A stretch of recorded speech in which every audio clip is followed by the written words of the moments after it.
नमस्कार, स्वागत है आपका मुनाफे की मंडी में। मैं हूं आपके साथ पूजा त्रिपाठी और आप देख रहे हैं ईटी नाउ स्वदेश। और इस शो में हम आपको कमोडिटी मार्केट की तमाम खबरों का अपडेट आपके सामने लेकर आते हैं। और इसी के साथ ही साथ वहां पर रणनीति क्या होनी चाहिए, इंट्राडे, पोजिशनल और लॉन्ग टर्म के हिसाब से भी आपको बेहतरीन ट्रेडिंग आइडियाज इस शो में आगे देंगे। इसके अलावा आपके स्क्रीन पर हाजिर बाजार के अपडेट्स भी चलते रहेंगे, उससे जुड़ी खबरें और उसी के साथ देश भर के मंडियों का भी अपडेट आपके लिए लेकर आएंगे। आज शो में हमारे साथ टेक्निकल एनालिस्ट भूपेश शर्मा, मोतीलाल ओसवाल के अमित सजेजा और silkroot.ag के तरुण सत्संगी भी हैं। साथ ही आज हम एक और खबर पर चर्चा करेंगे। हम रबी फसलों की बुआई पर भी एक खास कवरेज लेकर आए हैं, उस पर भी हमारे साथ एक्सपर्ट शामिल होंगे जिनसे कि इस खबर पर हम चर्चा करेंगे। लेकिन शो में सबको शामिल करने से पहले एक बार नजर डाल लेते हैं कमोडिटी मार्केट से जुड़ी बड़ी खबरों पर। और आज हम देख रहे हैं कि सोना 61,170 के करीब आज कर रहा है कारोबार, और कॉमिक्स पर $2,000 के नीचे सोना पहुंच चुका है।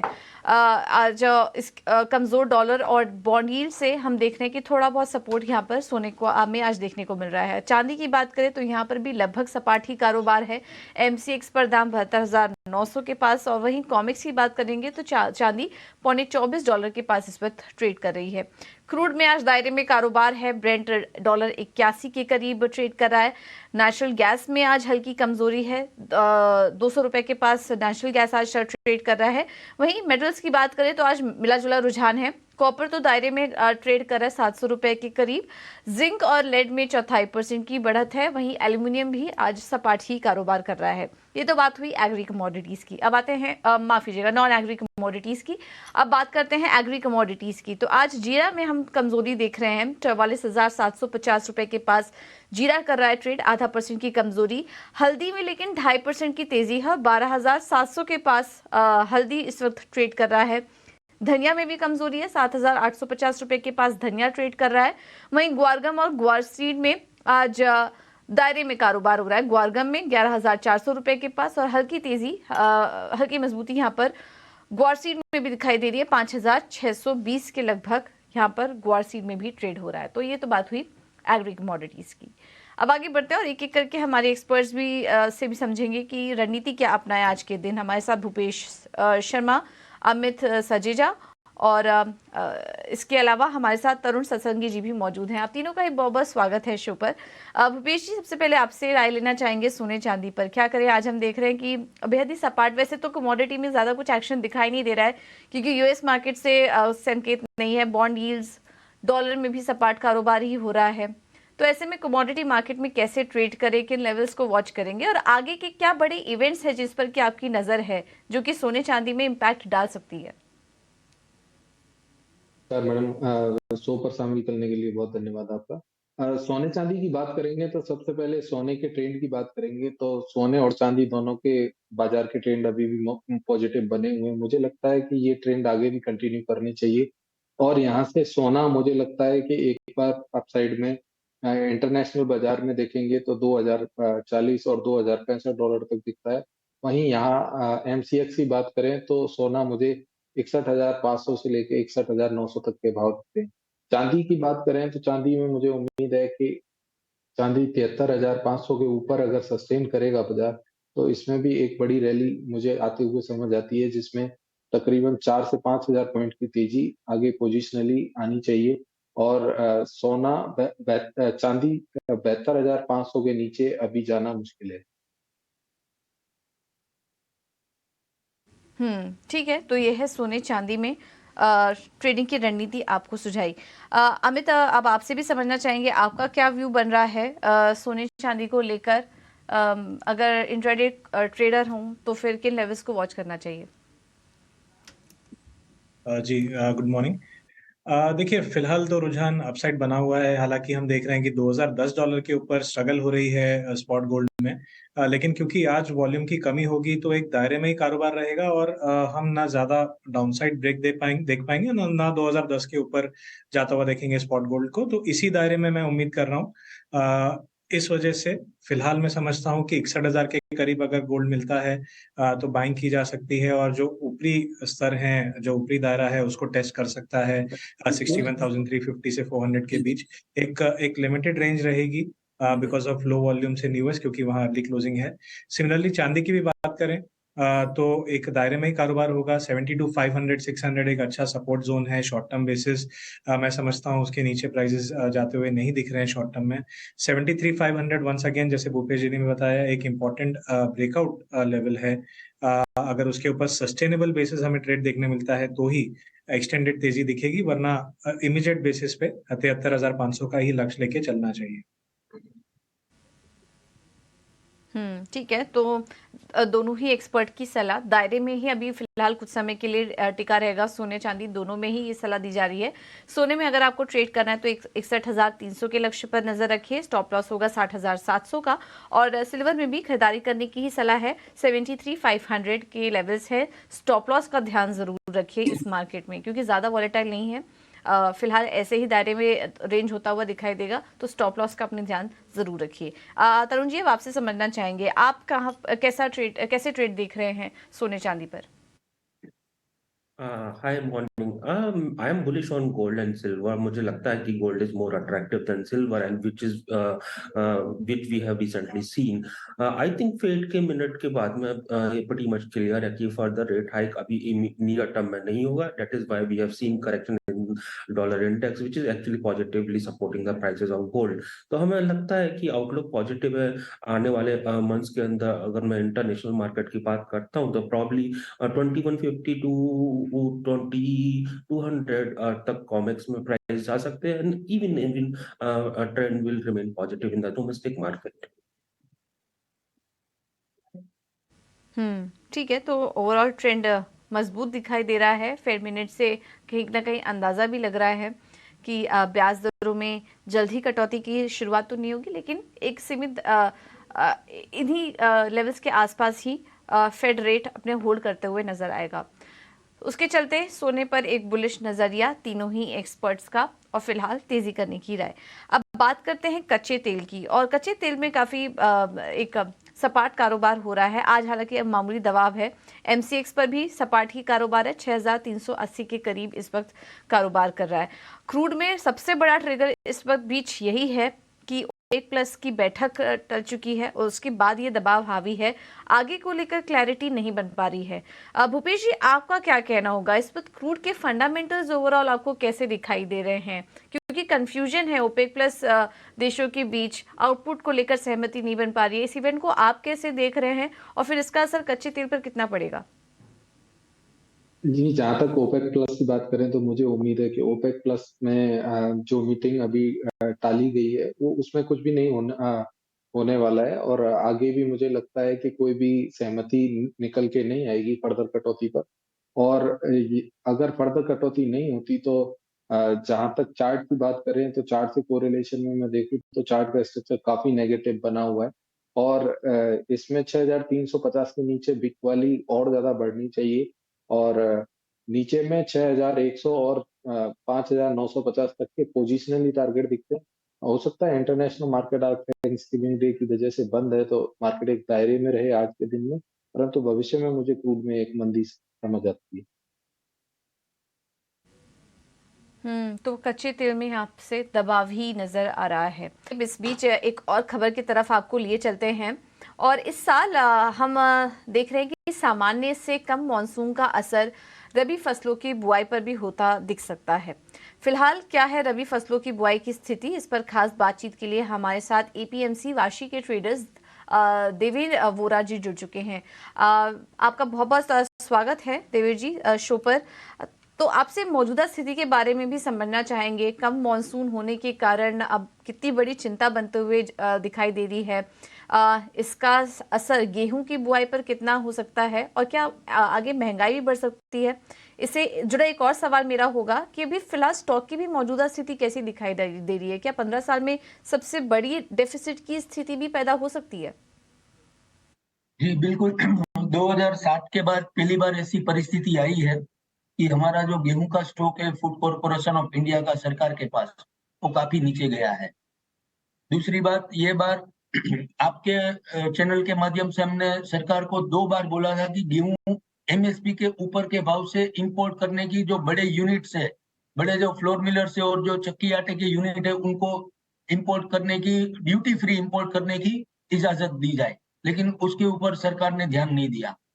नंबर 3, सरकार ने जो फ्री राशन दिया पिछले 3-4 साल कोविड के बाद में, कोरोना के बाद में, उसके बाद में जो सरकारी जो स्टॉक है वो गिरता चला गया और पिछले 2 साल से हमको जो किसानों की तरफ से जो एमएसपी या एमएसपी के ऊपर पे आजू-बाजू के भाव में जो सरकार को गेहूँ मिलती है स्टॉक के हिसाब से, वो नहीं मिल पाई और प्रोडक्शन के लेवल में भी 2 साल में काफ़ी कटौती हमारे यहाँ आई है।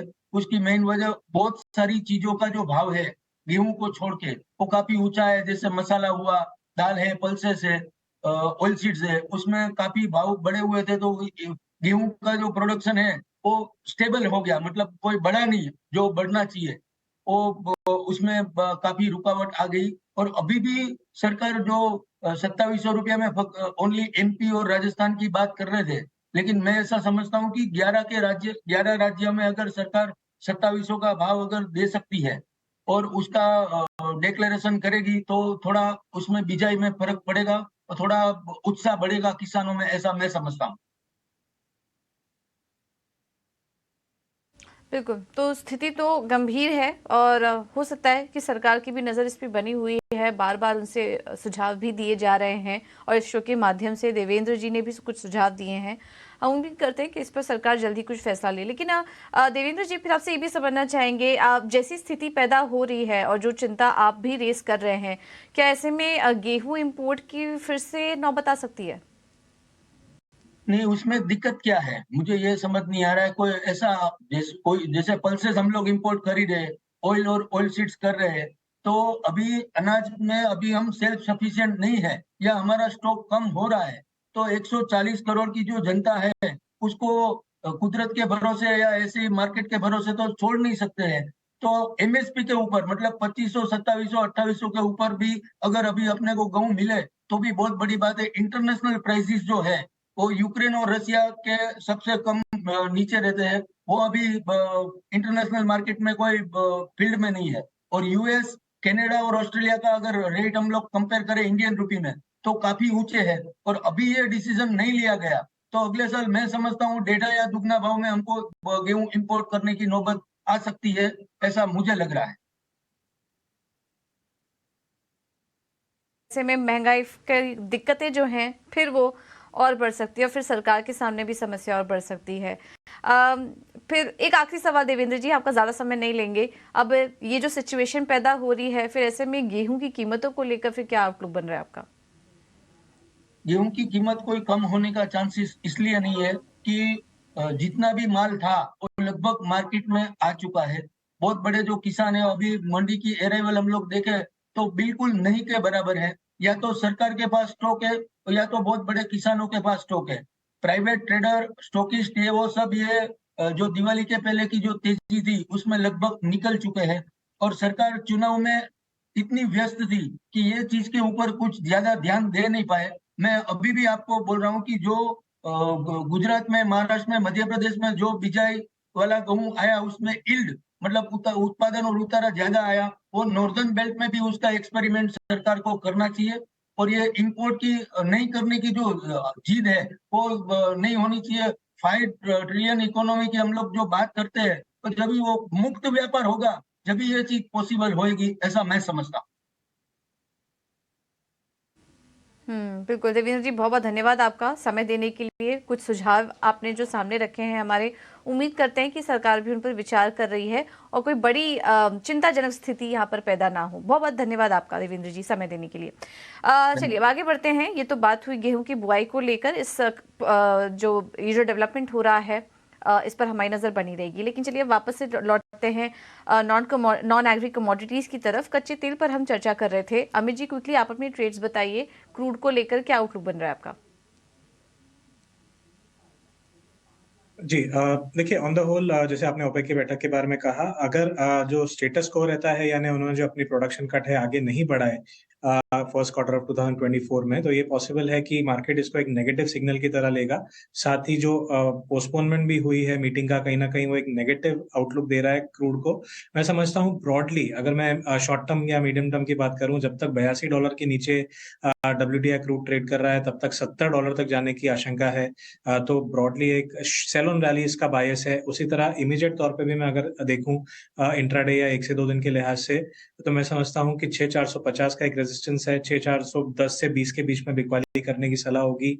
डाउनसाइड में जैसे हमने कल शाम को एक सेल ऑफ देखा था, उसी तरह का एक फॉलोअप सेल ऑफ देखने मिल सकता है। 6270 का लक्ष्य होगा इस ट्रेड के लिए, और स्टॉप लॉस जो होगा वो 6480 का होगा। इसी ट्रेड को अगर ऑप्शन के थ्रू प्ले करना चाहें तो 6300 का पुट लिया जा सकता है 200 के करीब। इस ट्रेड का स्टॉप लॉस 170 पे होगा और टारगेट 260 पे होगा। ओके, तो ये है सलाह कच्चे तेल पर। अब आते हैं मेटल्स पर, और आज रात हम देख रहे हैं कि दायरे में मेटल्स कारोबार कर रहे हैं। एल्यूमिनियम में दायरे में कारोबार हो रहा है 200 रुपए के करीब, कॉपर में सपाट कारोबार है, लेड में मामूली गिरावट है, जिंक कीमतों में आज हम देख रहे हैं हल्की बढ़त है, 230 रुपए के पास जिंक में ट्रेड हो रहा है। तरुण जी, मेटल्स की अगर बात करें तो फिर कहाँ पर ट्रेड देख रहे हैं आप? या आई थिंक स्लगिश एक्टिविटी है, और चाइना जो कि लार्जेस्ट कंज्यूमर और है, वहां पर एक्चुअली हम स्लो डाउन देख रहे हैं। यूरोप में स्लो डाउन है, तो that is why we have seen very like kind of sluggish activity recently. Only supporting factor है जो कि डॉलर का वीकनेस है। सो प्रॉब्ली वी फील कि bit of support will come, and हो सकता है कि bit of rally would come, but ultimately prices will remain in a range, complex as a whole. ठीक है, तो ऐसे ही दायरे में कारोबार हो सकता है मेटल्स में। तो क्या कोई ट्रेड लेना चाहिए या फिर अभी फिलहाल इस स्पेस को अवॉइड करें? और दो इट इज रैलीड, मुझे ऐसा लगता है if it will come down close to 690 और nearby, then I think we should think of a like 2 to 3% kind of a gain, but still I am not gung-ho in this complex as a whole. ठीक है, चलिए ये है सलाह metals पर। अब आगे बढ़ते हैं और कुछ एग्री कमोडिटीज पर बात कर लेते हैं। मसालों में आज हम देख रहे हैं कि मिला जुला रुझान है। एक तेजी के बाद दायरे में अब कारोबार हो रहा है। जीरे धनिया में, हल्दी में हालांकि आज हल्की तेजी है। भूपेश जी, स्पाइसेस पर क्या कोई व्यू बन रहा है आपका? कहाँ पर ट्रेड देख रहे हैं आप? जी, स्पाइसेस की बात करें तो मुझे टीएमसी का बाजार अभी एक लंबी गिरावट के बाद एक टर्न अराउंड होता हुआ समझ आता है, जिसमें 12,500 550 के आसपास है ना बाजार में खरीदारी करनी चाहिए। 12,300 के नीचे का स्टॉप लॉस लगाएं। 13,000 और 13,350 तक के लक्ष्य संभावित है।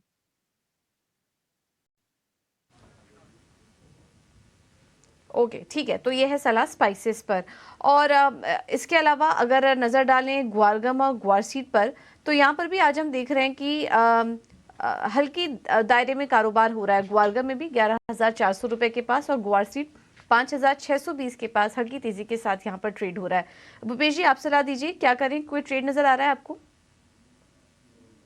जी, ग्वारसीड का बाजार का ट्रेंड अभी भी नेगेटिव बना हुआ है। अगर फंडामेंटल की बात करें तो सप्लाई का प्रेशर अभी भी बना हुआ है। जो काले पीले जो माल आ रहे हैं उसकी वजह से एक सप्लाई देखने को मिल रही है ग्वारसीड में, और मार्केट इसी कारण अभी तेजी नहीं कर पा रहा है। मुझे उम्मीद है कि जब तक बाजार 5,700 के नीचे ट्रेड करता रहेगा तब तक इसमें गिरावट का रुख जारी रहेगा। नीचे में 5,600 5,550 तक के लक्ष्य भी संभावित रह सकते हैं आने वाले दिनों के लिए। ओके, ठीक है भूपेश जी, बहुत बहुत धन्यवाद आपका ये रणनीति सुझाने के लिए। और अमित जी, तरुण जी, आपका भी बहुत बहुत धन्यवाद आज समय देने के लिए। फिलहाल इस शो में इतना ही। एक छोटे से